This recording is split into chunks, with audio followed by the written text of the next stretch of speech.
some supplies that you're going to need to get started.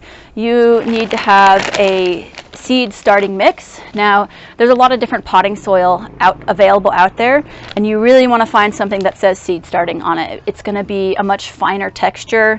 It's going to drain very well, and it'll be good for seed starting. You could probably get away using regular potting soil. You never ever want to use soil from your yard. That's just going to be way too dense. It's not going to drain, and you're going to run into a lot of issues with germination if you just use regular dirt from your backyard. So do seek out seed starting mix if you can. And then seeds don't need fertilizer initially. They will need fertilizer after 3 or 4 weeks of germination. But you don't need to add fertilizer to the mix initially. There's all the food that the plant needs is in that seed for those first few weeks. But I do like to mix in a little bit of worm castings in here.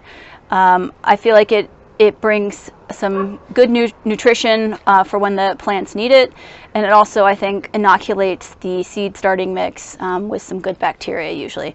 So those are, you don't need the worm castings, and you would only want to put about 5 or 10% of the worm castings mixed in with your seed starting mix. So you really don't need a lot of it if you're going to use it. And then finally, this is horticultural perlite, and there's probably a little perlite mixed into this already, but this I like to put on the top after I've planted the seeds. And this helps with damping off, which is a big problem with seed starting. That's, I think, a fungi pathogen that can kill your seedlings.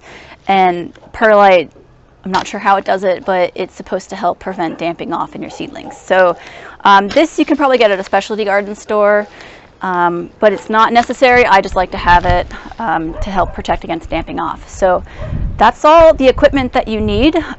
Besides all this, you need a shelf or someplace indoors to start your seeds. Some people I know try to start seeds just in a window, and that's really not enough light for your seedlings to grow. They get really leggy, which means they get stretched out trying to reach the sunlight. And so anytime you see that legginess, you know that your seeds aren't getting enough light.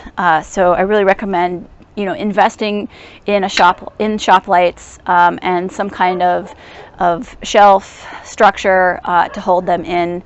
That really is going to pay off with good seedlings for your garden.